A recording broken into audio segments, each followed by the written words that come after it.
Hello, नमस्कार प्यारे साथी। मैं सचिन चौधरी, आपके अपने YouTube channel reading by Sachin sir में आपका स्वागत करता हूँ, अभिनंदन करता हूँ। जैसा कि आप सभी जानते हैं साथियों, आपका यूपी होमगार्ड का एग्जाम शुरू होने में अब कुछ ही दिन का समय बचा हुआ है। साथियों, अपनी तैयारी को अंतिम रूप देने के लिए आप हमारे channel reading by Sachin sir के साथ जुड़ना बिल्कुल ना भूलें। जहाँ आपको साथियों बहुत ही बेहतरीन ढंग से आपको होमगार्ड के क्वेश्चन कराए जा रहे हैं, जो आपके एग्जाम के पर्पज से बहुत ही महत्वपूर्ण होने वाले हैं। क्योंकि साथियों, जो मैं क्वेश्चन आपको करा रहा हूँ, एग्जाम में आपको हूबहू मिलने वाले हैं। तो इसलिए ध्यान से हर क्वेश्चन को आपको अच्छे से करना है, ताकि एग्जाम में उससे रिलेटेड कोई भी क्वेश्चन आए तो आप उसको छोड़कर नहीं आइएगा। तो चलिए फिर साथियों, देर न करते हुए हम अपने सेशन की शुरुआत करते हैं। हर क्वेश्चन को धुआं-धुआं करते हैं। चलिए फिर साथियों, देखिए क्या कह रहा हूँ। हमसे पहला क्वेश्चन कि टाइफाइड बुखार किससे होता है? तो साथियों, सब जानते हैं कि टाइफाइड का जो बुखार है, वो बैक्टीरिया से होता है। अब बैक्टीरिया वो कौन-सा होता है? तो बैक्टीरिया है साथियों वो सैल्मोनेला टाइफी बैक्टीरिया। यानी ऑप्शन सेकंड इसका क्या होगा? Correct answer.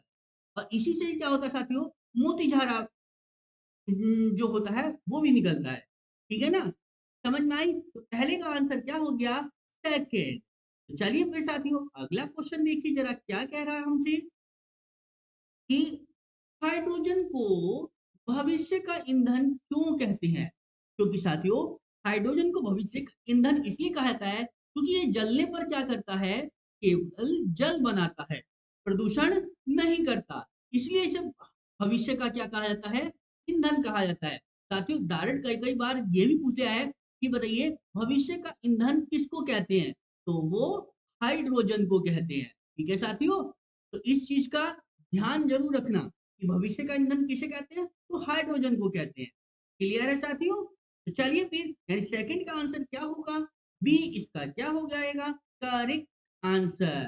तो अगला क्वेश्चन देखो क्या कह रहा है कि सूर्य ग्रहण कब होता है? साथियों, ग्रहण तो आप लोग जानती हैं कि जब 2 पर्सन के 2 ग्रहों के बीच में, मतलब सूर्य और एक ग्रह के बीच में जब तीसरा वो आता है उपग्रह, तब जो है ग्रहण लगता है। या ऐसा समझो साथियों कि जब 2 पर्सन के बीच में एक तीसरा पर्सन आ जाए, तो उन 2 पर्सनों की ज़िंदगी में ग्रहण लगना ही लगना है।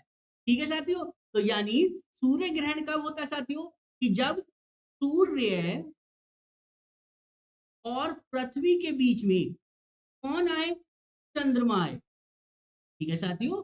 तो कौन-सा होता है? तो होता है आपका सूर्य ग्रहण।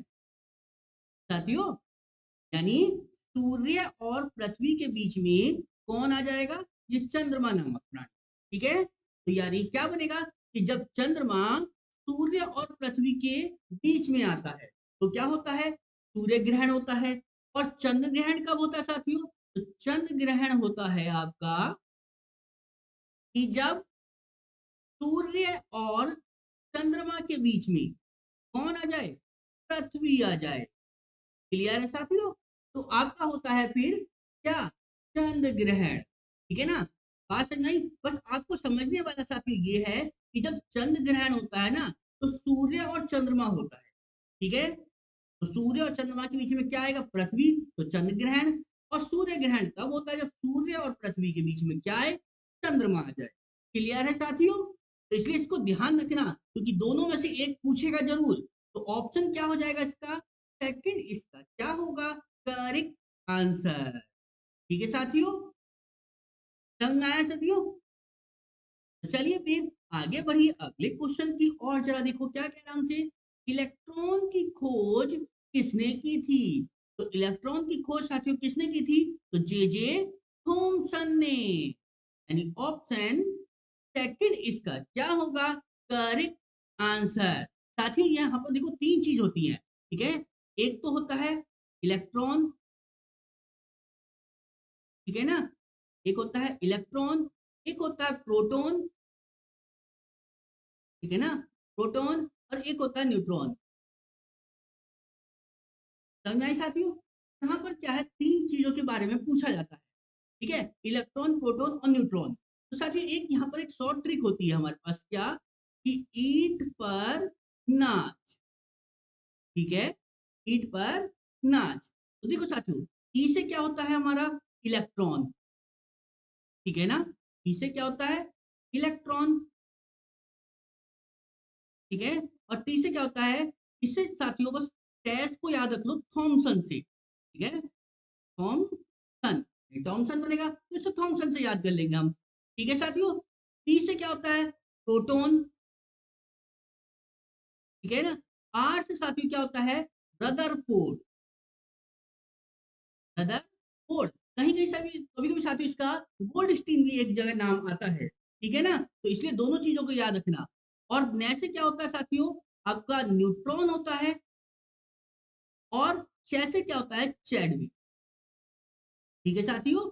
आपको मैंने तीनों चीजों के बारे में बता दिया है कि इलेक्ट्रॉन की खोज थॉमसन ने की थी, प्रोटॉन की खोज रदरफोर्ड या गोल्डस्टीन, ठीक है, और न्यूट्रॉन की खोज आपका चैडविक ने की, ठीक है साथियों। एक छोटी सी ट्रिक से आप आसानी से उसको याद कर सकते हो, क्लियर है। तो चलिए फिर आगे बढ़ेंगे अगले क्वेश्चन की और, जरा देखिए क्या कह रहा हमसे कि पानी का क्वथनांक समुद्र तल पर कितना होता है, ठीक है साथियों। तो पानी का क्वथनांक जो है साथियों, समुद्र तल पर, तो साथियों क्वथनांक का मतलब क्या होता है, बॉइलिंग पॉइंट से होता है, यानी पानी जो है कितने डिग्री सेंटीग्रेड पर उबलने लगता है, तो 100 डिग्री सेंटीग्रेड पर, यानी ऑप्शन सेकंड इसका क्या हो जाएगा, करेक्ट आंसर, ठीक है साथियों। समझ में आया सबको अच्छे से। तो चलिए फिर आगे बढ़ेंगे हम अपने अगले क्वेश्चन की और, जरा देखो क्या कह रहा है कि कोरोना वायरस जो कोविड 19 था वो किस प्रकार का वायरस, ठीक है साथियों। तो जो कोविड 19 वायरस था साथियों, कोरोना वायरस, वो एक आरएनए वायरस था, ठीक है साथियों, आरएनए वायरस था। और साथियों किस उससे था, सॉर्स से था, है ना, SARS, सॉर्स कोव 2 के नाम से, ठीक है, नहीं, जो कि एक कैसा था, आरएनए वायरस था, और जो साथियों जिसकी पहचान कब हुई थी, कि दिसंबर 2019 में साथियों इसके बारे में पता चला, ठीक है। तो चलिए फिर अगला क्वेश्चन जरा देखो क्या कह रहा है फिर हमसे कि,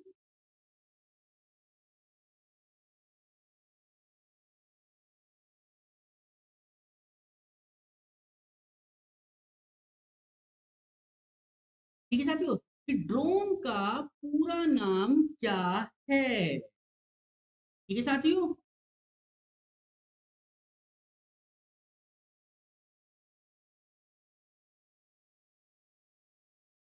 ठीक है साथियों, तो ड्रोन का साथियों पूरा नाम क्या है, तो ड्रोन को जो है साथियों क्या कहते हैं कि अननेम्ड एरियल व्हीकल, यानी यानी साथियों क्या है इसका नाम, ड्रोन को जो है हम यूएवी, ठीक है ना, ड्रोन को हम साथियों क्या है, यूएवी, या इसको मानव रहित, मानव रहित वाहन भी बोलते हैं, मानव रहित हवाई वाहन कहते हैं इसको, मानव रहित हवाई वाहन, ठीक है साथियों। तो कौन सा ऑप्शन बन गया हमारा, ऑप्शन सेकंड इसका क्या होगा, करेक्ट आंसर, ठीक है साथियों।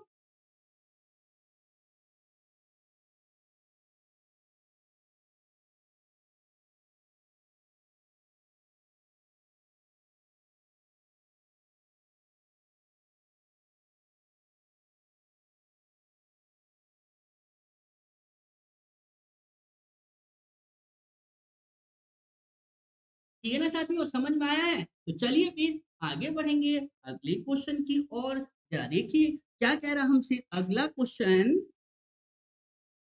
कि भारत का पहला परमाणु परीक्षण, ठीक है, कब और कहाँ हुआ, ठीक है साथियों। तो सभी को पता है कि भारत का जो पहला परमाणु परीक्षण था साथियों, वो पोखरण राजस्थान में हुआ था, लेकिन कौन से सन में हुआ था, ये इंपॉर्टेंट है साथियों। तो जो सबसे पहला वो था, वो हुआ था आपका 1974 में पोखरण में हुआ था, और जिसका साथियों कोड क्या था, तो जो इसका कोड था वो था आपका स्माइलिंग बुद्धा, ठीक है साथियों, स्माइलिंग बुद्धा, ठीक है ना साथियों, जो कि 18 मई 1974 को राजस्थान के पोखरण में हुआ था। आज समझ में आई साथियों? तो इसलिए इसका याद रख लेना कि भारत का जो पहला परमाणु परीक्षण था, उसका कोड क्या था? ठीक है ना? ऑपरेशन का नाम क्या था उसका? तो स्माइलिंग बुद्धा था।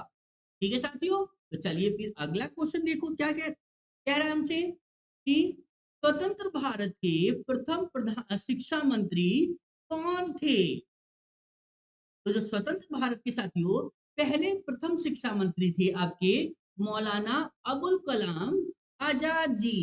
यानी ऑप्शन सेकंड इसका क्या होगा करेक्ट आंसर, जो कि साथियों 1947 से लेके 1958 तक भारत के शिक्षा मंत्री रहे थे। ठीक है साथियों? तो चलिए फिर आगे बढ़ेंगे अगले क्वेश्चन की ओर। जरा देखिए क्या कह रहा हमसे कि शिमला समझौता 1972 किन दो देशों के बीच हुआ था? तो साथियों शिमला समझौता जो था वो 1971 के भारत पाकिस्तान युद्ध के बाद, ठीक है ना, 1972 और बेनजीर भुट्टो के बीच में कहा हुआ था? भारत और पाकिस्तान के बीच में हुआ था। ठीक है ना? शिमला में किसके बीच में होता? भारत और पाकिस्तान के बीच में हुआ था साथियों। क्लियर है? बात समझ में आई ना सबको अच्छे से साथियों? चलिए फिर आगे बढ़ेंगे अगले क्वेश्चन की ओर। जरा देखिए क्या कह रहा हमसे कि अनुच्छेद 19 में कितनी स्वतंत्रताएं सम्मिलित हैं? तो अनुच्छेद 19 में जो है साथियों आपको 6 तरह की स्वतंत्रताएं मिलती हैं। अब वे 6 स्वतंत्रताएं कौन कौन सी साथियों? एक है बोलने की आजादी, दूसरा है सभा करने की आजादी, तीसरा है संघ तीसरा है साथियों संघ बनाने की, फिर है कहीं भी आ जा सकने की, फिर चौथा है पांचवा है निवास करने की, और अ, छठा है साथियों आपका व्यापार करने की। ठीक है समझ में आया सबको अच्छे से? तो ये 6 तरह की स्वतंत्रताओं का वर्णन है। ठीक है ना? तो यानी ऑप्शन इसका क्या हो जाएगा? थर्ड इसका क्या होगा करेक्ट आंसर। तो अगला क्वेश्चन देखो साथियों क्या कह रहा हमसे कि 3 तलाक पर प्रतिबंध, ठीक है, 30 वर्ष लगा। तो साथियों ठीक है साथियों, तो 3 तलाक पर प्रतिबंध साथियों कब लगा था? कि 2019 में। ठीक है साथियों, इसमें क्या हुआ था कि जो मुस्लिम महिलाओं थी उनके विवाह अधिकार संरक्षण था ये, ठीक है ना, जिसको खत्म कर दिया गया था। ठीक है, समझ में आया सबको अच्छे से? तो चलिए फिर आगे बढ़ेंगे हम अपने अगले क्वेश्चन की और जरा देखेंगे क्या कह रहा हमसे कि लोकायुक्त लोकायुक्त क्या है?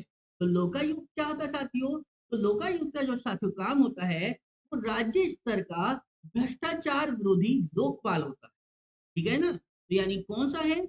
ऑप्शन सेकंड इसका क्या हो जाएगा करेक्ट आंसर। मतलब राज्य स्तर का लोकपाल, मतलब जो लोकायुक्त होता है वो राज्य स्तर के जो अधिकारी होते हैं उनके भ्रष्टाचार की क्या करता है? जांच करता है। ठीक है साथियों, बात समझ में आई सबको अच्छे से? आई है तो साथियों वीडियो को लाइक जरूर करेगा, और जिस भी साथी ने अभी तक हमारे चैनल को सब्सक्राइब नहीं किया है प्लीज साथी चैनल को सब्सक्राइब जरूर कर लीजिए, क्योंकि साथियों बहुत मेहनत लगती है सेशन बनाने में। तो प्लीज थोड़ा सा साथियों सपोर्ट किया करें। तो अगला क्वेश्चन देखो क्या कह रहा है हमसे। स्वामी विवेकानंद ने, ठीक है, स्वामी विवेकानंद ने 1893 में विश्व प्रसिद्ध भाषण कहाँ दिया? तो साथियों जो स्वामी विवेकानंद ने 1893 ईस्वी में जो अपना भाषण दिया था वो कहाँ दिया था? शिकागो में दिया था। और ये कैसा था? विश्व धर्म संसद थी ये। ठीक है, समझ में आया सब कुछ से? तो शिकागो में दिया था। ठीक है, समझ में आया सबको अच्छे से? तो चलिए फिर आगे बढ़ेंगे हम अपने अगले क्वेश्चन की और। जरा देखिए क्या कह रहा हमसे कि आईजीएसटी का पूरा नाम क्या है? तो आईजीएसटी का साथियों पूरा नाम क्या है हमारा? तो वो है आपका integrated goods and service tax. बस आपको जीएसटी की फुल फॉर्म तो सबको पता थी कि गुड्स एंड सर्विस टैक्स होता है, बस आई और चाहिए था। तो आई मतलब इंटीग्रेटेड, यानी ऑप्शन सेकंड इसका क्या होगा करेक्ट आंसर। और जो आईजीएसटी होती है साथियों, ये अंतरराष्ट्रीय लेन देन लगता है। और इसी में क्या होता है कि एक सीजीएसटी होता है और एक एसजीएसटी होता है। अब इसी में साथियों क्या होता है, आईजीएसटी से एक तो बनता है सीजीएसटी और एक बनता है आपका एसजीएसटी। अब इसमें क्या होता है, जो सीजीएसटी होता है ये तो होता है केंद्र सरकार का, ठीक है ना, ये तो होता है केंद्र का। और ये होता है एसजीएसटी राज्य का। क्लियर है ना साथियों, तो दोनों आपको समझ में आ गए। तो चलिए फिर आगे बढ़ेंगे हम अपने अगले क्वेश्चन की और। जरा देखो क्या कह रहा है कि बुलेट ट्रेन जो है उसमें भारत में अधिकतम गति कितनी है। मतलब बुलेट ट्रेन की भारत में जो है अधिकतम गति कितनी है साथियों, तो वो है 320 किलोमीटर पर घंटे की। यानी ऑप्शन सेकंड इसका क्या हो जाएगा, करेक्ट आंसर। समझ में आया है, तो चलिए फिर आगे बढ़ेंगे अगले क्वेश्चन की और। जरा देखिए क्या कह रहा है कि भारत का सबसे पुराना बैंक कौन सा था। तो भारत का साथियों सबसे पुराना जो बैंक था वो था बैंक ऑफ हिंदुस्तान। यानी ऑप्शन थर्ड इसका क्या हो जाएगा, करेक्ट आंसर। इसकी स्थापना साथियों कब हुई थी, 1770 में स्थापित हुई थी। ये भारत का पहला बैंक था जो कि क्या हुआ साथियों, 1832 ईस्वी में बंद भी हो गया था। ठीक है ना, यानी 1770 में तो हुई थी स्थापना और 1800 कब 1832 में क्या हो गया था ये साथियों, बंद भी हो गया। ठीक है ना, क्लियर है। चलिए फिर तो यानी कौन सा ऑप्शन बना, ऑप्शन थर्ड इसका क्या होगा, करेक्ट आंसर। तो अगला क्वेश्चन देखो साथियों क्या कह रहा है हमसे कि यूपी में गन्ना मूल्य यानी एसएपी कौन तय करता है। साथियों यूपी में जो गन्ना मूल्य है जब यूपी में है तो यूपी सरकार करेगी। तो यानी ऑप्शन सेकंड इसका क्या होगा, करेक्ट आंसर। ठीक है साथियों, बात समझ में आई सबको अच्छे से। तो चलिए फिर आगे बढ़ेंगे अगले क्वेश्चन की और। जरा देखेंगे क्या कह रहा हमसे अगला क्वेश्चन कि जीआई टैग, ठीक है ना, यानी जियोग्राफिकल इंडिकेशन का उदाहरण क्या है साथियों। यानी जो जीआई टैग है वो का उदाहरण पूछा है कि जीआई टैग किसको मिला हुआ है। तो साथियों बनारसी साड़ी को मिला हुआ है हमें। ठीक है ना, यानी ऑप्शन सेकंड इसका क्या होगा, करेक्ट आंसर। ठीक है, अब जीआई टैग क्या होता है साथियों, तो जीआई टैग जो होता है वो किसी भी क्षेत्र विशेष में जो अच्छा उत्पाद होता है उसकी विशेष पहचान के लिए उसको जीआई टैग मिलता है। जैसे बनारसी साड़ी को मिला हुआ है, दार्जिलिंग की चाय को मिला हुआ है। ठीक है ना, बात समझ में आई है। चलिए अगला क्वेश्चन देखो क्या कह रहा है फिर हमसे कि AQI यानी एयर क्वालिटी इंडेक्स में गुड श्रेणी की सीमा कितनी होती है। मतलब जो एयर क्वालिटी होती है का जो है साथियों वो गुड सीमा कितनी है, तो वो 0 से लेके 50 के बीच में। ठीक है ना, जो सबसे कम होगी इसके ऊपर तो फिर ऊपर को पॉल्यूशन फैलेगा। तो यानी कौन सा है, ऑप्शन फर्स्ट इसका क्या होगा, करेक्ट आंसर। समझ में आया सबको अच्छे से। तो चलिए फिर अगला क्वेश्चन देखो क्या कह रहा है हमसे कि सिंगल यूज प्लास्टिक पर भारत में प्रतिबंध कब लगा। तो जो सिंगल यूज प्लास्टिक का साथियों उसको भारत में कब प्रतिबंधित किया गया, तो उसको भारत में प्रतिबंधित किया गया था सन 2022 में।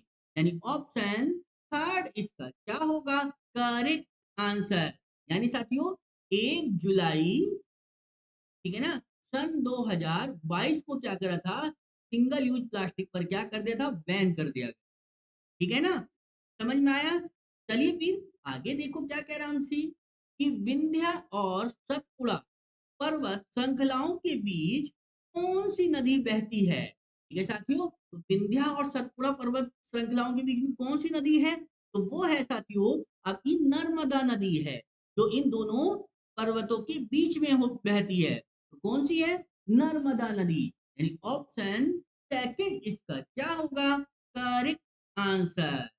ठीक है साथियों, और ये साथियों क्या है, डेल्टा नहीं बनाती। ठीक है, तो क्या बनाती है ये फिर, हम्म ये रिफ्ट वैली में बहती है। ठीक है साथियों, चलिए फिर क्योंकि साथियों नर्मदा और ताप्ती को लेके आता है कि कौन सी नदी जो है डेल्टा नहीं बनाती है, नर्मदा और ताप्ती। ठीक है, तो अगला क्वेश्चन देखो क्या कह रहा है, जो जिला दर्रा किस राज्य में है? तो साथियों जो जिला दर्रा है आपको पता है कि जो जिला दर्रा कौन सा है, जम्मू एंड कश्मीर में। ठीक है साथियों, समझ में आया साथियों? तो यानी कौन सा ऑप्शन बनेगा, ऑप्शन थर्ड इसका क्या होगा, करेक्ट आंसर। ठीक है ना साथियों? अब इसी में देखो क्या है साथियों, कि कई बार पूछता है कि जम्मू कश्मीर के जो है, जम्मू कश्मीर के जो दर्रे हैं उनके बारे में पूछता है। तो इसको साथियों ऐसे याद कर लो क्या, कि जो पीर का बाबू था, है ना, बाबू था। तो साथियों जो से तो हो गया हमारा दो जिला, दो जिला, पीर से हो गया पीर पंजाल। ठीक है साथियों, का से हो गया कराकोरम। ठीक है, और बा से हो गया साथियों क्या, एक बै से तो हो गया बुर्जिल दर्रा, बुर्जिल।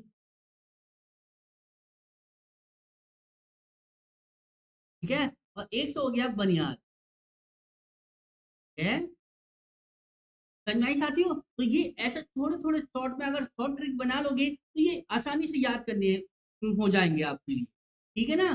तो चलिए फिर आगे जरा देखो क्या कह रहा है हमसे, कि मानसून शब्द की उत्पत्ति किस भाषा से है, और इसका अर्थ पूछा है कि क्या होता है। तो साथियों जो मानसून शब्द की उत्पत्ति है वो किससे हुई थी, अरबी भाषा से हुई थी, और इसको हम क्या बोलते हैं, मौसम कहते हैं। ठीक है साथियों, समझ में आया सबको अच्छे से? तो चलिए फिर आगे बढ़ेंगे अगले क्वेश्चन की, और जरा देखो क्या कह रहा है हमसे, कि यूपी का राजकीय मछली कौन सी है।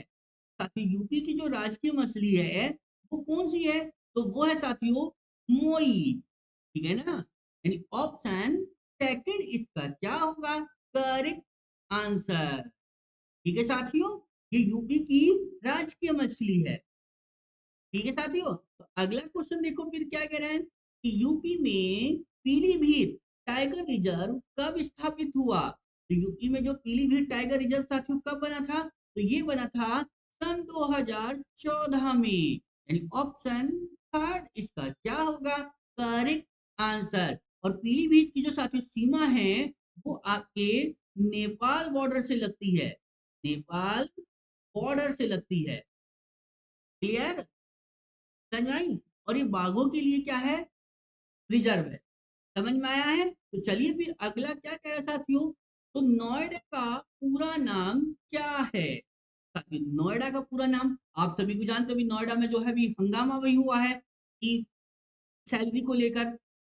ठीक है ना, तो कौन क्या नाम है साथियों, तो new Okhla industrial development authority, यानी ऑप्शन सेकंड इसका क्या होगा, करेक्ट आंसर।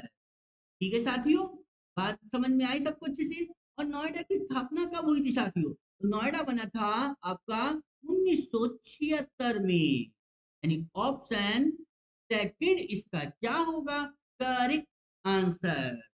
ठीक है साथियों, तो चलिए फिर आगे देखिए जरा क्या कह रहा हूं हमसे, कि ग्रेटर नोएडा किस जिले में है। ठीक है ना, तो ग्रेटर नोएडा साथियों किस जिले में आता है आपका, वो आता है गौतम बुद्ध नगर में, यानी ऑप्शन सेकंड इसका क्या होगा, करेक्ट आंसर। और यहीं पर साथियों क्या है आपका, जेवर एयरपोर्ट भी है। ठीक है ना, यहीं पर क्या है साथियों आपका, जेवर एयरपोर्ट भी है। क्लियर है? तो चलिए फिर आगे बढ़ेंगे अगले क्वेश्चन की, और जरा देखो क्या कह रहा है, कि उत्तर प्रदेश दिवस कब मनाया जाता है। तो उत्तर प्रदेश दिवस साथियों कब मनाया जाता है, तो उत्तर प्रदेश जो बना था साथियों वो 24 जनवरी 1950 को बना था। ठीक है ना, समझ में आया साथियों? इसका क्या है साथियों, नामकरण हुआ था, यानी ऑप्शन सेकंड इसका क्या था, करेक्ट, सॉरी थर्ड क्या था इसका, करेक्ट आंसर। अब साथियों आपको इसका बताना है कि उत्तर प्रदेश का पहले नाम क्या था। पहले नाम बताना है। इसका नाम आपको साथियों आंसर कमेंट में करना, ठीक है ना, कि उत्तर प्रदेश का नाम उत्तर प्रदेश से पहले क्या था। तो अगला क्वेश्चन देखो क्या कह रहा है फिर हमसे, प्रवासी भारतीय सम्मेलन 2023 यूपी के किस शहर में हुआ।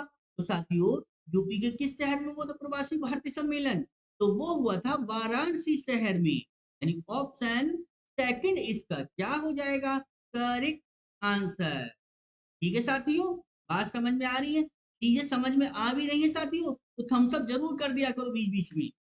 तो अगला क्वेश्चन देखो क्या क्या नाम से, कि यूपी विधान परिषद में कुल कितने सदस्य हैं। तो साथ ही यूपी विधान परिषद की बात करें तो यूपी विधान परिषद में तो है 100 सदस्य है। और अगर बात करें आपके विधानसभा की, विधान सभा की, तो साथियों अभी मैंने आपको एक दो दिन पहले सेशन में बताया था कि विधानसभा में कितनी है साथियों 403, और विधान परिषद में कितनी है 100। तो कौन सा ऑप्शन है इसका, ऑप्शन थर्ड। साथियों आपको इन दोनों को याद कर लेना है अच्छे से, ठीक है ना। और यह देश की क्या है साथियों सबसे बड़ी विधान परिषद भी है। यूपी की जो विधान परिषद है यह देश की सबसे बड़ी विधान परिषद है, ठीक है, समझ में आया सबको अच्छे से। तो चलिए फिर अगला क्वेश्चन देखो जरा क्या कह रहा है हमसे, कि यूपी में होम गार्ड का वार्षिक प्रशिक्षण कितने दिन का होता है। यूपी में जो होम गार्ड का वार्षिक जो परीक्षण है वो कितने दिन का होता है साथियों, तो वो होता है आपका 14 दिन का। ठीक है साथियों, तो यानी ऑप्शन सेकंड इसका क्या होगा, करेक्ट आंसर। इसको हम एनुअल ट्रेनिंग के नाम से भी जानते हैं। तो अगला क्वेश्चन देखो क्या कह रहा है, यूपी में एसडीएम यानी सब डिविजनल मजिस्ट्रेट किसके अधीन काम करता है। यानी जो यूपी में एसडीएम है वो किसके जो अधीन काम करता है साथियों, तो एसडीएम है ना, तो बस एस हटाओ तो क्या बचेगा डीएम, तो डीएम के अधीन कार्य करता है, यानी ऑप्शन सेकंड इसका क्या होगा, करेक्ट आंसर। ठीक है साथियों, क्योंकि एसडीएम के बाद जो है वो जो देख रेख करता है, जो इसकी मतलब जांच में रहता है वो डीएम के अंडर में काम करता है। क्लियर है। तो अगला देखो क्या कह रहा है, कि यूपी में जन सुनवाई पोर्टल किसके लिए साथियों, ये सबसे इंपॉर्टेंट है आपका, कि अगर कभी कोई आपका सरकारी कर्मचारी आपके शिकायत ना सुन रहा हो या आपकी बात ना मान रहा हो, ठीक है ना, या कोई काम ना हो रहा हो सरकारी ऑफिस में, तो आप जन सुनवाई पोर्टल पे अपनी शिकायत डाल सकते हैं। तो इसका काम क्या है साथियों, नागरिकों की शिकायत जो है ऑनलाइन सुनने के लिए, ठीक है ना, क्योंकि हर बंदा तो एकदम सीएम के पास नहीं जा सकता है, तो वो क्या करता है अपने जन सुनवाई पोर्टल के जरिए अपनी शिकायत मुख्यमंत्री तक पहुंचा देता है। ठीक है साथियों, बात समझ में आई सबको अच्छे से। तो चलिए फिर आगे बढ़ेंगे अगले क्वेश्चन की और जरा देखोगे क्या क्या आराम से अगला क्वेश्चन, कि यूपी का गैंगस्टर एक्ट जो है वो किस वर्ष बना, है ना। तो यूपी का जो गैंगस्टर एक्ट है साथियों वो कब बना था, तो वो बना था 1983 में, यानी ऑप्शन थर्ड इसका क्या होगा, करेक्ट आंसर। ठीक है साथियों, समझ में आया सबको अच्छे से। तो चलिए अगला क्वेश्चन देखो क्या कह रहा है, कि यू भारत में साइबर अपराध हेल्पलाइन नंबर क्या है। अगर साथियों आपसे साइबर अपराध होता है तो आप जो है उसके किस पर अपनी कंप्लेंट दर्ज करोगे, तो 1930, यानी ऑप्शन सेकंड इसका क्या होगा, करेक्ट आंसर। देखो साथियों साइबर अपराध का यहाँ मतलब जो है साथियों वित्तीय धोखाधड़ी से है, और साथियों आजकल सबसे ज्यादा ये हो रहा है ना, वित्तीय धोखाधड़ी, है ना, समझ में आई साथियों, क्योंकि आजकल जो और इसमें सबसे ज्यादा जो मतलब पढ़े लिखे वैसे तो है ही है जो बेचारे नहीं जानते हैं, लेकिन सबसे ज्यादा पढ़े लिखे लोग इसमें जो है शिकार हो जाते हैं और अपना अकाउंट खाली करवा लेते हैं। तो साथियों सतर्क रहिए आप लोग इन चीजों से, ठीक है ना, कि कोई भी चीज संस्था मतलब या कोई भी आपके जहां आपने इन्वेस्ट कर रखा है वो रातों रात आपको लखपति नहीं बनाता है, ठीक है। तो थोड़े से इन तरह के जो एडवर्टाइज से आप थोड़ा सा सतर्क रहें, ठीक है साथियों, अगर फिर भी कुछ हो जाता है तो आप सीधा अपना हेल्पलाइन नंबर है आपका 1930, इस पर कंप्लेंट अपनी दर्ज करा सकती है। क्लियर है?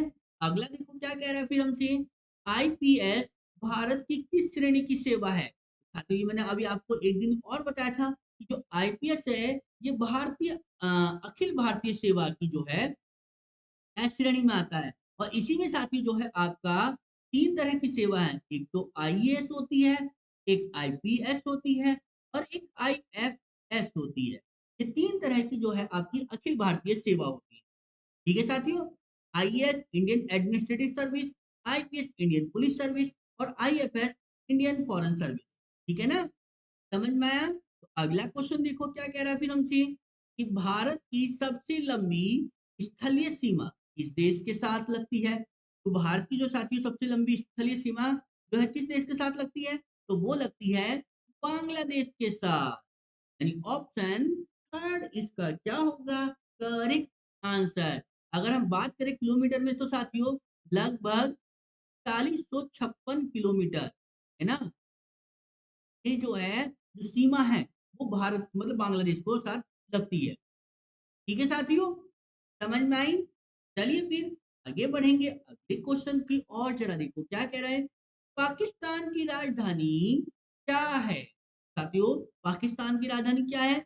इस्लामाबाद। जहां साथियों आजकल आपका अमेरिका और ईरान की मध्यस्थता के लिए लेकर क्या है मीटिंग हो रही है। समझ में आ रही है साथियों?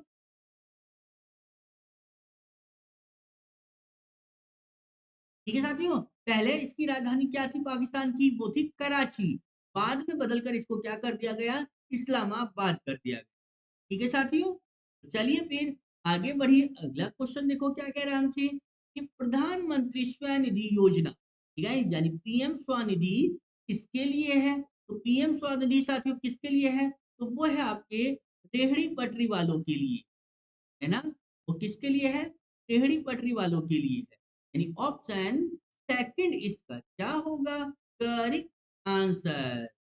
ठीक है साथियों, चलिए फिर आगे बढ़ेंगे अगले क्वेश्चन की ओर, कि यूपी में जेवर एयरपोर्ट, अभी मैंने बताया था आपको जेवर एयरपोर्ट कहाँ था? नोएडा अंतरराष्ट्रीय हवाई अड्डा। ये कब चालू होने का लक्ष्य है साथियों? कब चालू होने का लक्ष्य था इसका? तो इसका जो है वो 2025-26, यानी अभी इसका जो है साथियों प्रधानमंत्री मोदी जी ने इसका उद्घाटन भी करा है। ऑप्शन सेकंड इसका क्या होगा करेक्ट आंसर। ठीक है साथियों, समझ में आया है? अगला क्वेश्चन देखो फिर क्या कह रहा है हमसे, कि भारत नेट परियोजना का लक्ष्य क्या है? तो भारत नेट परियोजना का साथियों लक्ष्य क्या है? तो इसका लक्ष्य है कि ग्रामीणों को ब्रॉडबैंड इंटरनेट से, ठीक है ना, जिसमें लगभग 2.5 लाख ग्राम पंचायतें आती हैं, उनको जोड़ने के लिए किया गया। ठीक है साथियों, तो यानी ऑप्शन सेकंड इसका क्या होगा करेक्ट आंसर। ठीक है साथियों, अगला क्वेश्चन देखो फिर क्या कह रहा है, कि एडीबी यानी एशियाई विकास बैंक का मुख्यालय कहाँ है? तो एशियाई विकास बैंक का मुख्यालय साथियों कहाँ है? तो ये है मनीला फिलीपींस में। यानी ऑप्शन थर्ड इसका क्या होगा करेक्ट आंसर। और साथियों अगर इसकी स्थापना की हम बात करें तो स्थापना इसकी कब हुई थी? तो इसकी स्थापना हुई थी 1966 में। यानी ऑप्शन थर्ड इसका क्या होगा करेक्ट आंसर। अगला देखो क्या कह रहा है साथियों, कि कॉप 29 2024 जलवायु सम्मेलन कहाँ हुआ? साथियों कॉप 29 सम्मेलन कहाँ हुआ था? तो ये अभी मैंने आपको एक दो दिन पहले भी पढ़ाया था कि बाकू अजरबैजान में हुआ था। ऑप्शन थर्ड इसका क्या होगा करेक्ट आंसर। ये तो साथियों कॉप 29 की बात है। अगर हम बात करें कॉप 30 की, ठीक है ना, तो वो कहाँ होगा साथियों? तो वो होगा आपका ब्राजील में। क्लियर है साथियों, जो कॉप 30 है वो कहाँ होगा? ब्राजील में होगा। क्लियर? तो चलिए फिर आगे देखो अगला क्वेश्चन क्या कह रहा है, कि नोबेल पुरस्कार कितने क्षेत्रों में दिया जाता है? साथियों ये भी मैं आपको कुछ दिनों पहले पढ़ा चुका हूँ कि नोबेल पुरस्कार कितने क्षेत्रों में दिया जाता है। नोबेल पुरस्कार आपके 6 क्षेत्रों में दिया जाता है, जो कि आपके कौन-कौन से थे? भौतिक में, रसायन में, चिकित्सा में, साहित्य में, शांति में और अर्थशास्त्र। ये टोटल 6 उसमें दिया जाता है। ठीक है साथियों? तो अगला क्वेश्चन देखो क्या कह रहा है फिर? विश्व एड्स दिवस कब मनाया जाता है? विश्व एड्स दिवस आपका 1 दिसंबर को मनाया जाता है। ठीक है साथियों? चलिए अगला क्वेश्चन देखो फिर क्या कहता है हमसे? जल जीवन मिशन का लक्ष्य क्या है? जल जीवन मिशन का लक्ष्य साथियों क्या है? जल जीवन मिशन का जो लक्ष्य है कि वो हर घर नल से जल, है ना? कि हर घर में नल से जल आए। क्लियर है साथियों? चलिए फिर अगला क्वेश्चन देखो फिर क्या कह रहा है कि यूपी की सखी वन स्टॉप सेंटर किसके लिए है? तो साथियों सखी जो है वो सहेली होती है, और सहेली जो है वो मतलब महिलाओं की जो हिंसा से पीड़ित महिला होती हैं, ठीक है ना? उनके रहने के लिए छत के नीचे सहायता मिल जाती है। यानी ऑप्शन सेकंड इसका क्या होगा? Correct answer. ठीक है साथियों? और ये साथियों पुलिस सहायता जो उसमें मिलती है, ठीक है ना? क्लियर है? चलिए फिर आगे बढ़ेंगे अगले क्वेश्चन की ओर कि राम की शक्ति पूजा किसकी कविता है? तो राम की जो शक्ति पूजा है साथियों, वो किसकी कविता थी? तो वो थी सूर्यकांत त्रिपाठी निराला की। यानी ऑप्शन सेकंड इसका क्या होगा? Correct answer. ठीक है साथियों? सूर्यकांत त्रिपाठी निराला की ये कविता थी। ऑप्शन सेकंड इसका क्या होगा? Correct answer. तो अगला देखो क्या कह रहा है साथियों कि यूपी में मिशन शक्ति अभियान कितने चरण में चला? तो यूपी में साथियों मिशन शक्ति अभियान कितने चरण में था? तो वो था साथियों 4 चरण में। यानी ऑप्शन सेकंड इसका क्या होगा? Correct answer. पर थर्ड इसका क्या होगा? Correct answer. ठीक है साथियों? और इसी में जो है साथियों जो 4 चरणों में चली थी कि महिला की सुरक्षा हो, सम्मान हो और स्वावलंबन, इसके क्या थे? प्रमुख स्तंभ थे। ठीक है साथियों? तो साथियों सेशन कैसा लगा? प्लीज कमेंट करके जरूर बताइएगा। और साथियों आपको हमारे सेशन कैसा लग रहा है प्लीज दोस्तों के साथ शेयर जरूर करा करें। और साथियों प्लीज एक प्यारी सी कमेंट जो है बाद में जरूर छोड़ा करें जब आप सेशन को पूरा देख लेते हैं। और जिस भी अभी हमारे प्यारे साथी ने अभी तक हमारे चैनल को सब्सक्राइब नहीं किया है, प्लीज सभी से हाथ जोड़कर निवेदन है कि प्लीज साथियों जो है अपनी इस टीम को जो है बढ़ाने के लिए प्लीज ज्यादा से ज्यादा दोस्तों के साथ जो है शेयर जरूर करा और चैनल को सब्सक्राइब जरूर करा। उससे साथियों हमें एक मोटिवेशन मिलता है और हम आपके लिए हर जो है बार जो है आपके लिए एक नया सेशन लेकर आते रहते हैं। तो चलिए फिर साथियों बढ़ते हैं हम अपनी, मिलते हैं कल अपनी अगले सेशन में। तब तक के लिए धन्यवाद। जय हिंद, जय भारत। थैंक यू साथियों।